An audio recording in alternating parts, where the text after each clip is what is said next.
টাকা তোলার জন্য নিজের বোনের কবর খুঁড়েছেন এক ব্যক্তি। এরপর তার কঙ্কাল কাঁধে নিয়ে প্রখর রোদের মধ্যে হেঁটে গেছেন প্রায় ৩ কিলোমিটার পথ। উপস্থিত হন ব্যাংকের সামনে। উদ্দেশ্য মৃত বোনের ব্যাংক অ্যাকাউন্টে থাকা মাত্র ২০,০০০ রুপি তোলা।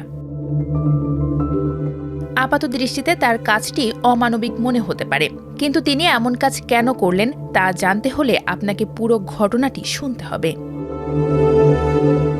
গত ২৭ এপ্রিল উড়িষ্যার কেওনঝড় জেলায় এ ঘটনা ঘটে। জিতু মুন্ডা নামের ওই ব্যক্তির বোন মারা গেছেন গত ২৬ জানুয়ারি। তার স্বামী ও একমাত্র সন্তানও বেঁচে নেই। তাই জিতুই ছিলেন বোনের একমাত্র জীবিত উত্তরসূরি। বোনের রেখে যাওয়া অর্থ তোলার জন্য দিনের পর দিন ব্যাংকের দরজায় দরজায় ঘোরেন জিতু। কিন্তু ব্যাংক কর্মকর্তারা বারবার তাকে ফিরিয়ে দেন, বলেন অ্যাকাউন্টের মালিককে আনতে অথবা তার মৃত্যুর প্রমাণ দিতে। পড়াশোনা না জানা জিতুর কাছে এই নিয়মগুলো কঠিন লাগে। তিনি ব্যাংকের প্রক্রিয়াগুলো বুঝতে পারেন না। এছাড়া বোনের কোনো মৃত্যু সনদ বা উত্তরাধিকারী সংক্রান্ত কাগজপত্রও ছিল না তার কাছে।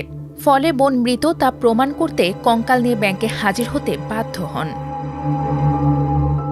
ব্যাংকে পৌঁছানোর পর সেই দৃশ্য দেখে স্থানীয়রা স্তম্ভিত হয়ে যান। প্রশ্ন করেন, একজন গরিব মানুষের নিজের টাকা পাওয়া কি এতটাই কঠিন?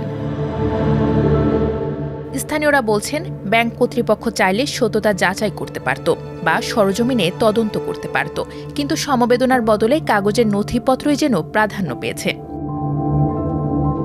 বর্তমানে পুলিশের তত্ত্বাবধানে কঙ্কালটি আবারও সমাধিস্থ করা হয়েছে।